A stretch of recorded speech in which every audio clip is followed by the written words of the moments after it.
Guys, welcome back to my vlog. For today's video, i-share ko sa inyo kung paano ko nakuha yung PRC license ID ko and yung certificate of passing and rating ko. Pati na rin kung paano ako nagpa-authenticate. So before kayo pumunta sa PRC, make sure na nag-research kayo kung ano yung mga requirements na hinihingi nila. By the way, sasabihin ko din naman dito sa video na to. 3 branches ng PRC yung napuntahan ko. PRC Dasma, PRC Novaliches, dyan sa Robinson, tapat ng SM Fairview, and then yung main nila sa Moraita. Before tayo pumunta sa PRC para kunin yung ID natin or magpa-authenticate or kumuha ng certificate, make sure na nakapag-online appointment kayo. And i-insert ko na lang dito sa video na to kung paano kayo mag-online appointment. So, nung pumunta ako sa PRC Dasma, yung kinuha ko is yung mga original copies. Itong PRC license ID ko, original copy ng certificate of passing and certificate of rating ko. Ano nga ba yung requirements para makuha yung PRC license ID natin? First is, kailangan mong magdala ng isang documentary stamp, tapos isang passport size ID with name tag. Ganito siya. May specific sila na ID. Hindi pwede yung gawa-gawa mo lang. Kailangan naka-formal attire ka. Tapos yung sa akin, nilagyan ko na ng signature.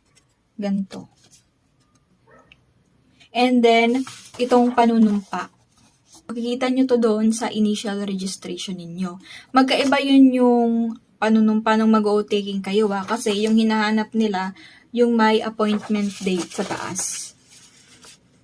Ayaw mag-focus. Basta, yung i-print ninyo is yung nasa initial registration ninyo. Tapos, may appointment date sa taas. Kasi ito talaga yung hinahanap nila. And then, ayan yung isang documentary stamp. Yun lang. Yun lang yung hinihingi nila. Kasi ako, yung pinrint ko, ito, yung EOR. Ayan, hindi naman nila to kailangan, hindi nila hinihingi yung ganito. Ang bayad for initial registration is 1,050, pero kung magbabayad kayo online, it's 1,058 kasi may additional fee siya kapag online. Halimbawa, PayMaya, GCash, bank transfer, o kahit ano basta online, mag-add kayo ng 8 pesos. Kaya 1,058 yung babayaran ninyo. Mas okay na din na magbayad kayo online para pagdating ninyo doon, kukuha na lang kayo, hindi na kayo pipila para magbayad. Kung pagkukuha naman kayo ng certificate of passing and rating, yung hinihingi naman nila ay yung ganito ninyong papel. Ayaw mag-focus. Pero papakita ko to mamaya sa tutorial kung ano to. Nakalagay dito kung ano yung kukunin mo. Kung certificate of passing, kung certificate of rating, tapos kung ilang copies. Tapos nakalagay din dito sa taas yung appointment date and kung saan kayo kukuha. Ayan. Ayan, so ito yung original copy ng certificate of passing and rating ko. Kada isang papel, isang documentary stamp. And then yung bayad naman ito, kada isang papel is 75 pesos. 75 pesos for original, 75 pesos kung magpapa-authenticate. Ganun. Ako ting isang original lang yung kinuha ko, pero pagdating sa pagpa-authenticate, tagdadalawa yung pina-authenticate ko. Nagpa-authenticate kayo nitong identification card ninyo, mag-xerox kayo, ayan, depende kung ilan yung ipapa-authenticate ninyo. Hindi naman ako question kung bakit colored. Ayan. Tapos, isang documentary stamp. Lang yung hinihingi nila. Ito lang yung hiningi sa akin. Identification card. Tapos, Xerox copy. And then, itong papel na may appointment date. Ayan. Pero magdala lang kayo lagi ng passport size ID ninyo na may name tag. Importante yan. Ipapa-appointment naman kayo. Ito siya. Make sure na yung ibibigay ninyo sa PRC na ipapa-authenticate ninyo is black and white yung kulay. Kasi yung binigay ko sa kanila dati, colored. So sabi nung sa PRC, kailangan daw black and white yung kulay. Tapos, kailangan dala ninyo yung original copy ng certificate of passing and rating ninyo. Nung pumunta ako sa Moraita, ang layo-layo pa naman, galing pa ako dito sa North Caloocan. Hindi ko nadala yung original copy. Huwag kayong mag-alala guys kung wala kayong dalang documentary stamp kasi may mga binibenta naman sa PRC. Tapos, pagdating dito sa pagpa-authenticate ng certificate of passing and rating, hindi nyo na kailangan ng documentary stamp kasi isi-xerox nyo lang naman. Ayan. So, yung dadalhin nyo lang, yung original copy ng certificate of passing and rating or kung ano man yung ipapa-authenticate ninyo. And make sure na dala ninyo palagi itong ID ninyo kasi palaging hinahanap to sa PRC. Okay? Basta guys, every online appointment, huwag nyong kakalimutan i-print yung ganito ninyo, yung may appointment date sa taas. Hindi yung EOR mismo. Kung gusto nyo magpa-rank this year or kung kailan nyo gusto, may alam akong training center or online lang siya para sa 10 points ninyo sa training. Kasi diba hindi na ngayon tinatanggap yung sa TESDA, yung NC2, tsaka yung TM1, meron pa naman ako nun, sayang. hindi na siya basta-basta tinatanggap, hindi ka na magkakaroon ng 10 points. Kailangan ngayon yung training talaga na connected sa course mo. Or kung halimbawa sa elementary ka, junior high school, senior high school, yan, kailangan connected doon. So, ayan, ito meron akong certificate dito, nakuha ko na siya. Tatlo to. Pero kada isang certificate, 10 points na yun. Actually, first time ko ngayon magpaparank and talagang nangangapa ako. Hindi ko alam kung ano yung process, hindi ko alam yung mga requirements, kasi hindi rin ako makatanong sa kuya ko dahil 2021 pa siya nagparank and ngayon nagtuturo na siya sa public. So, hindi niya alam kung ano yung mga bago ngayon since may mga bagong patakaran and mga tinagdag sa requirements. So, yun lang. Thank you so much for watching. Don't forget to like, comment, and share this video kung nagustuhan ninyo. Bye!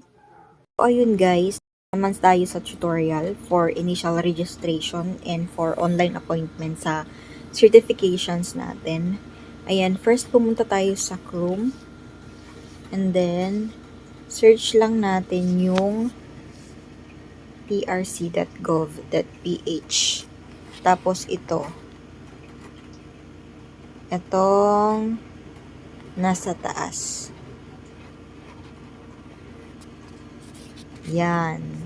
So, ako, nadirekta ako dito. Pero, pag hindi pa kayo naka-sign in, syempre, magsa-sign in kayo. So, ayan, andito na tayo sa profile natin. First na gagawin natin para sa initial registration, pupunta tayo dito sa baba. Wait, i-landscape ko. Select transaction. Proceed. Dito sa taas, makikita natin itong options, examination, initial registration, renewal, duplicate, certifications, oath, ASEAN professional, and petition for change of status. So, dito muna tayo sa initial registration kasi kukunin ninyo yung PRC ID ninyo. So, click natin tong initial registration. Tapos, dito sa baba, yung profession, teacher. Yan, professional teacher. And then, yung application number ninyo na makikita ninyo sa NOAA. Tapos, pagkatapos nyan, eto, i-check nyo to guys. Yan. Pwede nyong palitan yung picture ninyo kung gusto ninyo. Tapos, kung okay na, yan, proceed tayo. So, sa case ko, ito na yung lumabas kasi nakuha ko na yung ID ko. And hindi naman pwedeng magdoble tayong kukuha. Kasi yung next na process niyan is renewal na. Ayan. Pero, yung gagawin natin for initial registration tsaka yung sa certification is same lang naman. Kaya, pumunta na lang tayo sa certification. So, yung bayad pala dito sa initial registration is 1,050 plus 8 pesos kung online kayo magbabayad. Yan, so dito na tayo sa certifications. Baba lang tayo. And sa certificate, andito na makikita natin yung certificate of passing, good standing, rating, and verification. So guys, kung first time ninyong kukuha ng passing and rating or kung ano pa man dito sa apat na to, hindi kayo magkakaroon ng option na authentication. Tsaka lang kayo magkakaroon ng authentication na option pag nakuha na ninyo yung original copy ninyo ng rating, passing, good standing, and state board verification.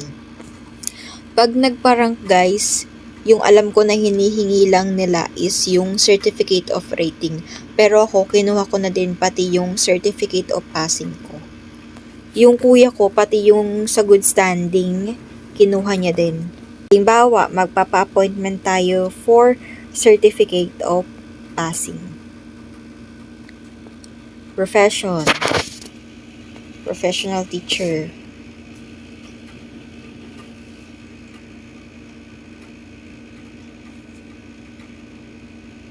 Quantity, ilan yung kukunin mong original copy ng passing? Sabihin natin, isa lang. Depende naman yun sa'yo, basta kaya ng budget mo. Again, 75 pesos each, plus 8 pesos kung online ka magbabayad.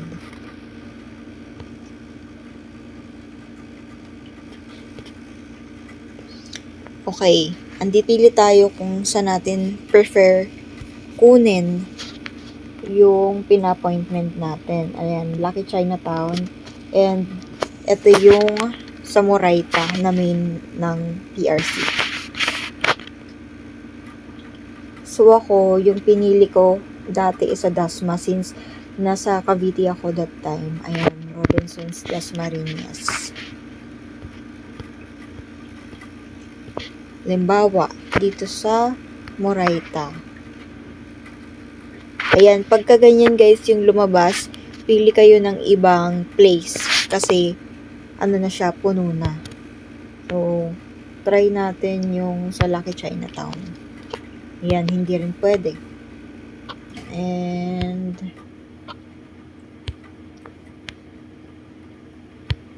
try natin yung Baguio.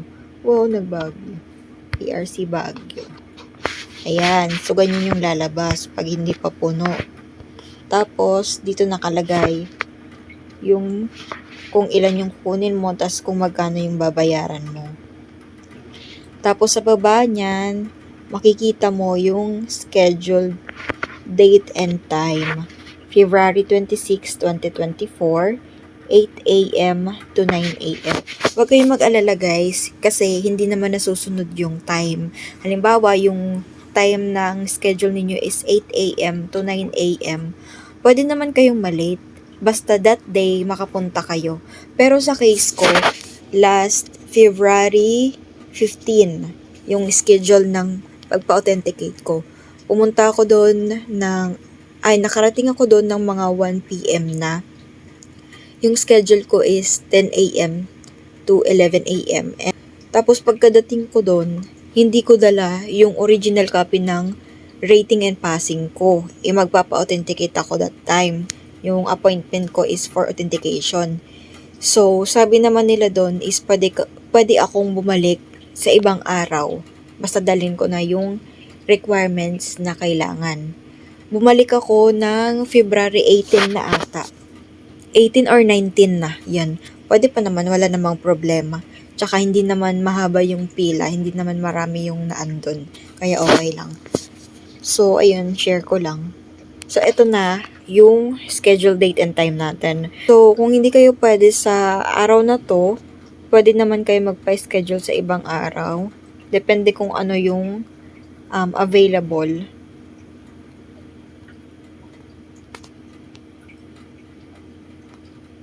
Ayan. So, ito yung mga available pa na slot. Tapos, ilalagay ninyo yung reason kung bakit hindi kayo available sa appointment date ninyo. And kung bakit kayo nag-change ng appointment. Ayan, kunwari hindi tayo nag-change. So, dito sa baba, makikita ninyo yung mode of payment. Pwedeng GCash, Paymaya, bank transfer. Ayan. 8 pesos yung convenience fee para sa Paymaya, GCash, and other debit cards. And then, kung yung gagamitin nyo naman land bank, tapos banknet, ayan, 10 to 20 pesos yung convenience fee. Tapos, pag sa cashier na kayo magbayad, walang add. And then, ayan, dire-diretso niya yan. And then, pagkatapos niyan, okay na, tapos na, nakapagpa-appointment na kayo.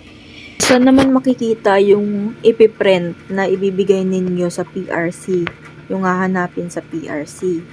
Punta lang kayo dito sa existing transaction. Andito lahat yung mga naging transaction ninyo. So, para sa initial registration, yung ipiprint ninyo ay itong light blue. Print out form. Ito yun. Yan, ito yung itsura niya. And, andito sa taas, yung appointment date ninyo and kung magkano yung binayaran ninyo. Ito yung hinahanap nila guys sa application naman, rating and passing. Ito rin yung ibibigay ninyo. Yung light blue din. Ayan, sa gitna. Kailangan pa i-download pag phone yung gamit. Ayan, ito yung hinihingi nila.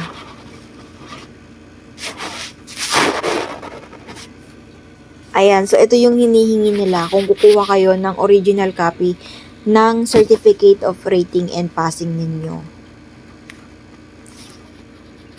Yung may appointment date sa taas.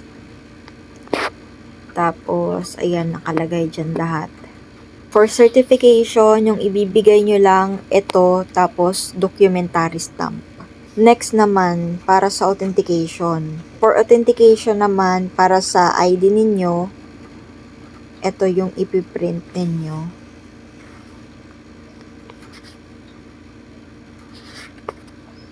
Yan, may appointment date din sa taas. Tapos, andyan yung my ex, yan yung kukunin ninyo. Professional identification card. 2 copies din yung sa akin. Certificate of passing and rating naman, yung hihingi nila pag nag-authenticate kayo is ito. Download ulit natin. Ayan. Tapos may ex din kung ano yung kukunin mo. Certification of passing. Tapos nakalagay din sa taas yung appointment date and kung magkano yung binayaran. So, ayun lang guys. Kung halimbawa ipapaprint nyo yung NOA ninyo, andito din yun. Hanapin nyo na lang sa existing transaction. Lahat ng tinransact ninyo sa PRC, andito yun lahat. Yung mga binayaran ninyo. Yan, dito nyo makikita. So, ayun lang guys. Bye-bye.